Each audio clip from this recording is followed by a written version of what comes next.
Alright guys, in this video what I want to do is I want to talk to you about some problems that we have with string lengths and some things that you definitely want to look out for if you don't want your program to crash. So let's go ahead and create a simple array, and we'll say that we're going to store the name of a movie. Doesn't really matter what. And so we have that, and then we'll put char, we'll make a pointer to it, all the stuff we learned in the last couple videos. And remember, whenever you set a pointer equal to an array, do not use that ampersand because the name of your array is already a memory address, so don't do it twice or you're going to mess some crap up. But anyways, we already know what those lines do, no need for explanation.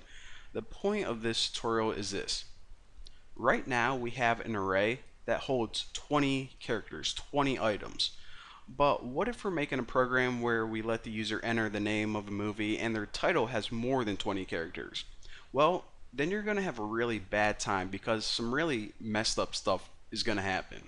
What's going to happen is it's going to try to store that title, that long title, and in the process it can overwrite some of your data that's already in your memory because it's storing stuff that you didn't reserve space for in your memory. So what we need to do is we need to allow kind of check and balance just in case the user doesn't follow directions or accidentally enter something longer than 20 characters, and that is this little function right here. It's fgets. Now I'll explain exactly what this does, but basically the job of the function is to take input from the user, from the keyboard, and if they enter more than a certain amount, it just cuts it off. For example, put pmovie 20 and put std in, and I'll explain to you guys what this means right now.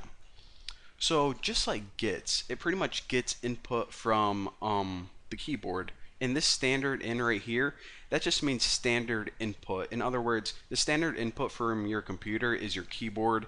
Other types of input could be like from a file, or I don't know, from the internet if you're using like another program language. But anyways, that's what that means right here. Now, what these parameters mean is pretty much store it in right here. So store the data in pmovie, and also this 20 means this is the maximum amount of characters that we're going to store in pmovie. If they enter a really long title, then take whatever at the end and just cut it off. So you only get the first 20 characters no matter what. So now we can just do something to display that, like puts pmovie, and whenever I do, check this out.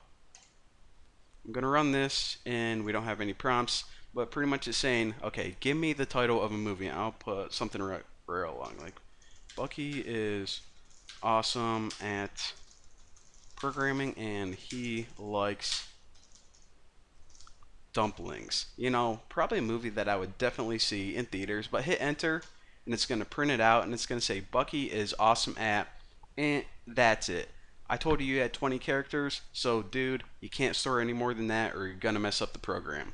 So again, whenever you're allowing a user to enter titles and stuff like that, make sure that you use this fgets function.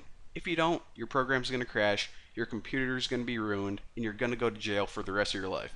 But anyways, thank you guys for watching. Don't forget to subscribe, and in the next video, we're going to be talking about the heap. I'll see you then.